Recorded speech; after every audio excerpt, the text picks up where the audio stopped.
This is the story of how I lost my phone and how I got it back. So, I finished a car I was repairing and I went out for a test drive, kind of in a hurry. Didn't even bother to put a shirt on because it was hot outside.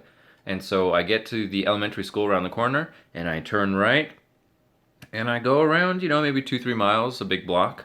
And then I come back and I'm like, where's my phone? I gotta call the guy, let him know his car's ready. I can't find my phone. So I start wondering, maybe I left it somewhere. Maybe somebody took it out of the garage, or if I left it open. All kinds of little thoughts start going through your head, and of course you can't call it. Here's the part where I forgot to mention that I drove around the entire neighborhood looking for kids holding my phone, and I brought my Bluetooth speaker and I was powering it on and off, hoping to find the signal and it would connect automatically, and then I would say, "You've got it." Didn't work out. I went to the park. I went every single block around my neighborhood, and then I went to the computer and got smart and used Google. I went to google.com and I said, "Google, find my phone," and it did just that. Google found my phone and it said it's at the elementary school right around the corner. And I thought, okay, maybe I was driving and I did leave it on the roof. I had a portable charger attached to it and a USB cable. It was a big charger too. It's got my name on it. And so I had a friend call the school using Facebook. Since no one answered, I was like, all right, it's almost closing time. They're going to be closed in about 40 minutes. And I went to the front office. They said, nope, check the lost and found. No lost and found. I checked the supply room, things like that. And I was like, it's in the building. Can I check your computer? And they let me sign in on Google on their computer. I did so. I printed it and it moved. It's moved. So I thought, all right, maybe a teacher or a parent in the parking lot picked up the phone and they went. And I tried calling it. It would ring through. Nobody would answer it. And I was like, all right, well, let me go to this house. And I got lost a little bit. I found the place, checked all the neighbors, senior across the street, senior across the other side of the street, a vacant house, Korean family with no kids. I was like, okay, it's not here, but it says it's at this fourth house up on the street, according to my map. I go back to the school. Oh, one of them let me try calling it too. So I go back to the school. Did you get it? No, I didn't get it yet. Can I upgrade the map or update it? And then they're like, sure, go ahead. And I gave the desk lady, her name is Roseanne, I gave her my number, so she called it with her phone while I printed a new map. Phone didn't go far. It went a little bit further up the street, and it's nice. It shows you exactly, how far up the street it goes, and it says accurate within 6 meters, which is great. So I called it a few times, and it would ring, and then somebody would hang up. So somebody had the phone and it's moving. Either they're on foot or maybe that's about it. Not a car. A bird wouldn't pick it up. And I went to the house. Sketchy house. Really sketchy house. But before I left, I did one thing. I locked the phone. At this point, I hadn't locked the phone, and Google gives you the option to set a password and lock it and leave a message.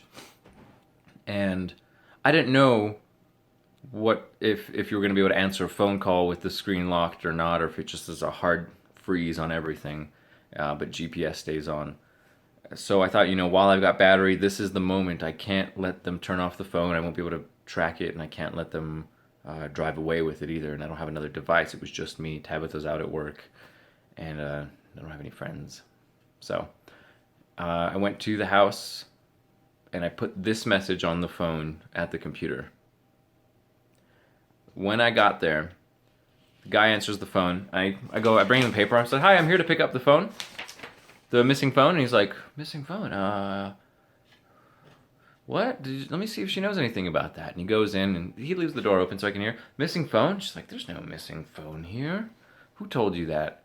And she comes out, and this woman is mad. She's probably in her late 20s. The driveway is full of like miscellaneous crap. They've got dogs tearing up the inside of the house. You can see it's in bad shape.